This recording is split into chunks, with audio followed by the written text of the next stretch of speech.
इस लेक्चर में हम एक नया चैप्टर स्टार्ट कर रहे हैं ग्राफ्स का। और इस लेक्चर में हम कुछ डेफिनेशन वगैरह देखेंगे ग्राफ से रिलेटेड। ठीक है। तो ये हमारा चैप्टर नंबर 8 है, ग्राफ्स एंड देयर एप्लीकेशंस। इसमें सबसे पहले तो ग्राफ की डेफिनेशन देखेंगे हम। ग्राफ की डेफिनेशन देखने से पहले आप इसकी एक पिक्चर देख लें आप।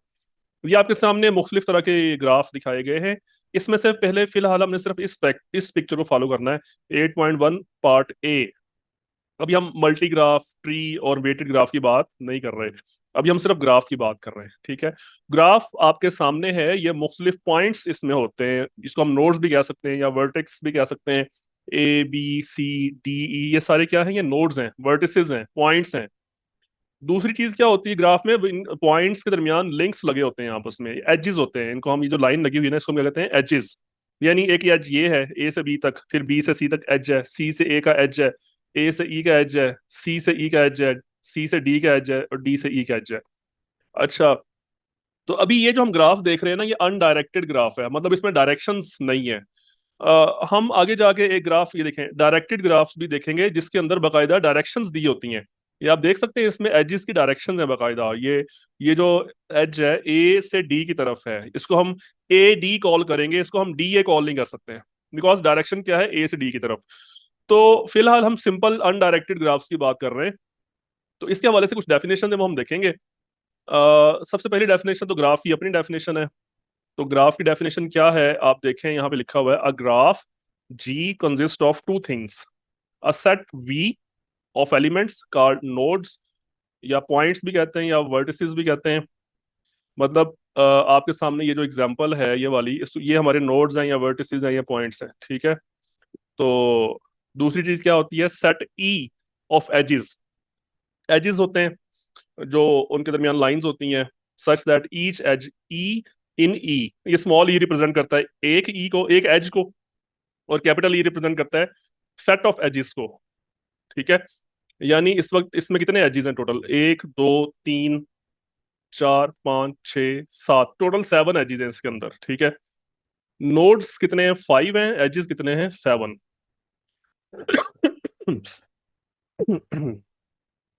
तो each edge E in capital E is identified with a unique unordered pair of nodes. Unordered से मुराद ये है कि वो उसमें डायरेक्शन नहीं है। अभी हम अनडायरेक्टेड ग्राफ की बात कर रहे हैं ना, तो जब डायरेक्टेड ग्राफ आएगा उसमें ऑर्डर्ड पेयर होगा। ठीक है। अच्छा, फिर हम नेक्स्ट डेफिनेशन क्या देखेंगे? नोड क्या होता है, पॉइंट, वर्टेक्स, ये बता चुका हूं मैं आपको। एज भी बता चुका हूं, एज क्या होता है। एंड पॉइंट्स क्या होते हैं? एज के एंड पॉइंट्स, ये फॉर एग्जांपल ये एक एज है ए और बी, ए बी, या बी ए बोल लें या ए बी बोल लें, बिकॉज डायरेक्शन तो है नहीं ना इसमें, तो आप इसको चाहे बी ए कॉल कर लें चाहे ए बी कॉल कर लें।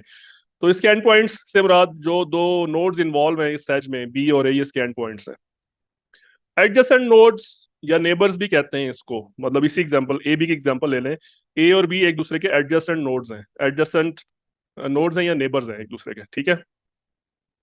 हाँ जी, डिग्री ऑफ नोड क्या होती है? डिग्री ऑफ नोड, एक नोड से जितने एजेस निकल रहे हूं उससे हम उसकी डिग्री कहते हैं। यानी एक डिग्री क्या है? एक एज ये है जो ए से कनेक्टेड है, एक एज ये है, एक एज इसकी एक डिग्री बनती है 3। बी की डिग्री क्या बनती है? एक एज ये है, एक एज ये है, तो उसकी बी की डिग्री क्या बनती है? 2। सी की डिग्री क्या बनती है? 1, 2, 3, 4, सी की डिग्री बनती है 4। ओके। अच्छा, आइसोलेटेड नोड कौन सा होता है? आइसोलेटेड नोड ऐसा होता है जिसकी कोई डिग्री, डिग्री की वैल्यू 0 होती है जिसकी। फिलहाल आप यहाँ पे आपको कोई ऐसा नोड नजर नहीं आ रहा जिसकी डिग्री 0 है, यानी उसके साथ कोई भी एज कनेक्टेड नहीं है। लेकिन आपके ग्राफ में थ्योरेटिकली ऐसे नोड्स पॉसिबल हैं जिसके साथ कोई भी एज कनेक्टेड ना हो। ठीक है। अभी हम देखते हैं, शायद यहाँ पे कोई एग्जांपल हो। यहाँ पे कोई एग्जांपल नहीं है। ठीक है, चले इसको छोड़ देते हैं। पाथ, पाथ क्या होता है? पाथ से मुराद एक नोड से दूसरे नोड तक जो एजेस होते हैं वो उसका पाथ होता है। ठीक है।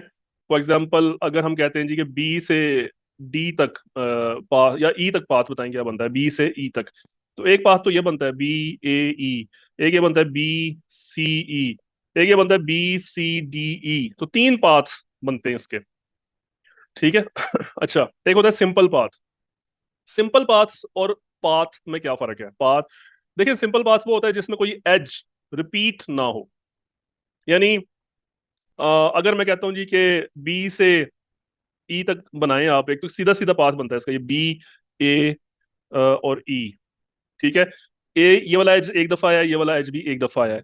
लेकिन ये पॉसिबल है कि अगर आप किसी एक पाथ के अंदर एक एज दो दफा आ जाए, ये पॉसिबल है। यानी अगर हम कहते हैं जी कि बी से ए की तरफ जाएं, ए से सी की तरफ आए, सी से फिर ए की तरफ जाएं और फिर इधर जाएं, तो ये एज दो दफा आया है इसके अंदर। तो ये सिंपल पाथ नहीं रहेगा, फिर ये पाथ तो है लेकिन ये सिंपल पाथ नहीं है। सिंपल पाथ वो होता है जिसमें एक एज एक दफा आए, ठीक है। तो ये डेफिनेशंस यहाँ पे सारी लिखी हुई हैं, देखिए यहाँ पे डेफिनेशन होगी आई थिंक सिंपल पाथ की।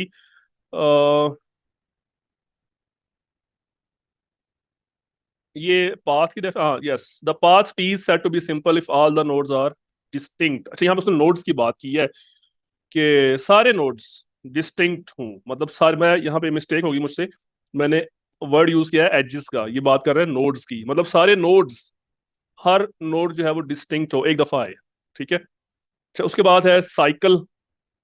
साइकिल क्या चीज है?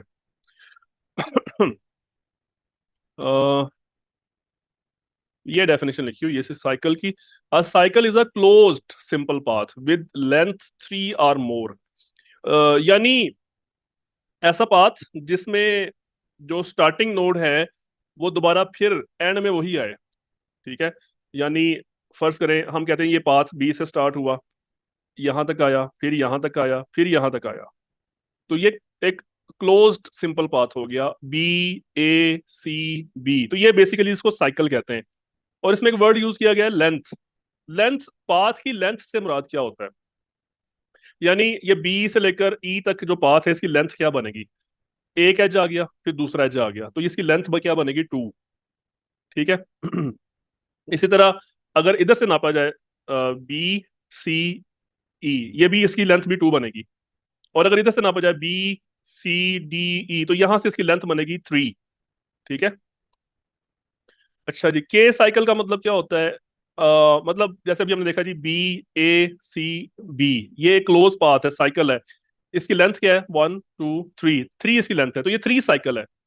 के से मुराद कोई नंबर होगा, थ्री हो सकता है, फोर हो सकता है, फाइव हो सकता है, ठीक है। तो इसकी ये थ्री साइकिल पाथ है। इसी तरह अगर फर्ज करें हम कहते हैं बी ए ई सी बी, इसमें कितने एजेस आ गए? ए एक, ई दो, सी तीन, सी चार, चार एजेस आए, तो ये फोर साइकिल पाथ कहलाएगा, ठीक है। अच्छा उसके बाद आगे जी कनेक्टेड ग्राफ। कनेक्टेड ग्राफ वो होता है जिसमें कम से कम दो नोड्स आपस में कनेक्टेड हों, दो नोड्स के दरमियान आपस में एज लगा हो। ये जो ग्राफ देख रहे हैं ये 100% कनेक्टेड है, ठीक है। मतलब इसमें हर नोड किसी दूसरे के साथ कनेक्टेड है। लेकिन समटाइम्स कोई ऐसा ग्राफ भी हो सकता है जिसका कोई भी नोड किसी भी दूसरे नोड से कनेक्टेड ना हो, सिर्फ पॉइंट्स लगे हुए हैं, एजेस कोई भी नहीं है, तो फिर वो डिसकनेक्टेड ग्राफ होगा। लेकिन अगर किसी भी दो नोड्स के दरमियान एक एज लग जाता है तो फिर वो बन जाएगा कनेक्टेड ग्राफ। अच्छा ये मल्टीपल एजेस क्या होते हैं? ये मल्टीपल एजेस आपको यहाँ पे नजर आएंगे इस ग्राफ में, देखें आप। यहाँ पे देखें ये एक नोड है बी, एक नोड है सी, इनके दरमियान एक एज ये है और एक एज ये है, तो ये क्या है? ये मल्टीपल एजेस लगे हुए हैं, इसको मल्टी ग्राफ कहते हैं, जिसमें किसी भी दो नोड्स के दरमियान एक से ज्यादा एजेस लगे हों, ठीक है। अच्छा लूप्स क्या होती हैं?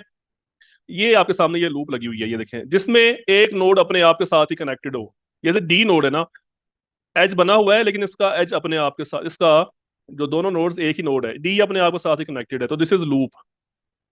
उसके बाद आगे डायरेक्टेड ग्राफ्स, ये ज्यादा इंपॉर्टेंट है बिकॉज रियल लाइफ में डायरेक्टेड ग्राफ्स भी ज्यादा इस्तेमाल होते हैं। लेकिन डायरेक्टेड ग्राफ से पहले हम एक और एग्जांपल, मैंने यहाँ पे नहीं लिखी हुई, वो लिख लेते हैं। Weighted graphs. वेटेड ग्राफ ये आपके सामने नजर आ रहा है। हम नॉर्मली मल्टी ग्राफ यूज नहीं करते और ये ट्री ग्राफ भी यूज नहीं करते। हम ग्राफ, वेटेड ग्राफ और डायरेक्टेड ग्राफ यूज करते हैं। तो ये वेटेड ग्राफ कौन सा है? आप देख सकते हैं इसमें हर एज के ऊपर एक वैल्यू लिखी हुई है। इस एज की वैल्यू क्या लिखी? थ्री। इस एज की वैल्यू क्या लिखी? थ्री। इसकी भी थ्री है, इसकी सिक्स है, इसकी टू है, इसकी टू है, इसकी फोर है।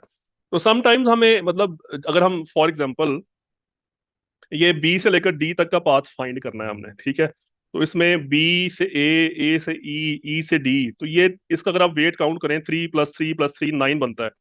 तो लेकिन अगर हम इधर से देखें बी सी डी, ये दो एजेस बनते हैं, लेंथ कम है लेकिन वेट ज्यादा है। इसकी लेंथ ज्यादा है लेकिन वेट कम है, ठीक है। इसकी लेंथ कम है, वेट ज्यादा है, फोर प्लस सिक्स 10। तो आप इसको तशबीह दे सकते हैं किसी, फॉर एग्जाम्पल एक सिटी से आपने दूसरे सिटी में जाना है, तो उसमें जाने के लिए डिफरेंट रोड्स हो सकती हैं। फॉर एग्जांपल यहाँ पे आपने कराची है, यहाँ पे लाहौर है, तो कराची से लाहौर जाने के एक रास्ता तो ये है, दूसरा रास्ता ये है। एक रोड पहले ये आएगी, अब यूं समझ लें मोटरवे M1 आएगी, फिर मोटरवे M2 आएगी, फिर मोटरवे M3 आएगी, और एक दूसरा रास्ता है M4 का और M5 का। तो ये दोनों ऑप्शन आपके सामने हैं। यहाँ पे 3 मोटरवे चेंज करनी पड़ रही हैं आपको, लेकिन उनका ओवरऑल किलोमीटर्स कम बन रहे हैं। यहाँ पे सिर्फ 2 मोटरवेज हैं, लेकिन उनका किलोमीटर्स ज्यादा बन रहे हैं। तो ये वेटेड ग्राफ एग्जाम्पल है। उसके बाद अगला हमारा टॉपिक है directed graph. Directed graph example आप यहां से देखें, ये है जी डायरेक्टेड ग्राफ एग्जाम्पल। वैसे तो ये वाली एग्जाम्पल भी है डायरेक्टेड की, चलिए यही वाली देख लेते हैं हम। इसमें आप देख सकते हैं कि इसमें एक नोड से दूसरे नोड की तरफ जो एज है उसकी बाकायदा डायरेक्शन दी हुई है। तो ये वाला जो एज है इसको हम कॉल करेंगे एडी। इसको हम डीए कॉल नहीं कर सकते, बिकॉज डायरेक्शन किस तरफ से किस तरफ की तरफ है, ए से डी की तरफ है। इसी तरह डीसी है, इसको हम सीबी कॉल नहीं कर सकते, इसको हम बीसी कॉल करेंगे। इसको हम डीबी कॉल करेंगे, इसको हम बी ए। ये एक्चुअली मल्टीपल एजेस हैं, ठीक है, ये दोनों तरफ से बी ए ही बन रहा है।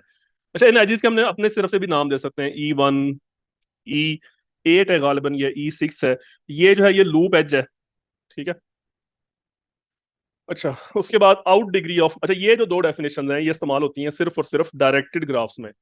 यानी फॉर एग्जांपल ये डी है, ठीक है।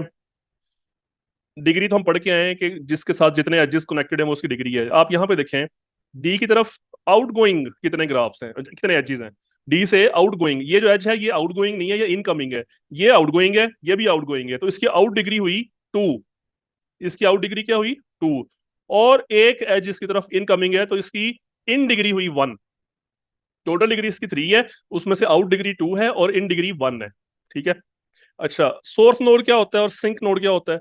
सोर्स नोड वो होता है जिसकी इन डिग्री 0 हो, मतलब उसकी तरफ कोई भी जो है ना वो नोड, उसकी तरफ कोई भी एज डायरेक्शन में उसकी तरफ नहीं आ रहा। यहाँ पे ए, इसकी तरफ भी आ रहे हैं बी, इसकी यहाँ पे सोर्स नोड कोई भी नहीं है। हाँ, सिंक नोड यहाँ पे है। आप सी को देखें, सी के 2 एजेस हैं और दोनों ही इनकमिंग है, आउट गोइंग कोई भी नहीं है इसका। इट मींस कि इसकी जो आउट डिग्री है वो 0 है, इन डिग्री 2 है। तो इट मींस कि ये सिंक नोड है, सिंक, जिसकी इन डिग्री ग्रेटर देन 0 हो और आउट डिग्री 0 हो, तो वो सिंक नोड है। इसके उलट अगर कोई नोड आपके पास ऐसा आ जाता है, नेक्स्ट को एग्जांपल देखते हैं। यहाँ पे कोई ऐसा नोड आ जाता है जिसकी आउट डिग्री 0 हो, सॉरी इन डिग्री 0 हो और आउट डिग्री जो है वो 1 से ज्यादा हो। जैसे ये वाई को देखें आप, एक एज इसका ये है, दूसरा एज ये है, तीसरा एज ये है, तीनों आउट गोइंग एजेस है। तो इसकी तरफ आ कोई भी नहीं रहा, इसकी इन डिग्री 0 है लेकिन आउट डिग्री 3 है, तो ये सोर्स है, ये सोर्स नोड है, ठीक है। तो होपफुली आपको ये सारी डेफिनेशन समझ आई होंगी। अगर आपको कोई चीज समझ ना आई हो तो आप उससे पूछ सकते हैं, ठीक है जी। Thank you.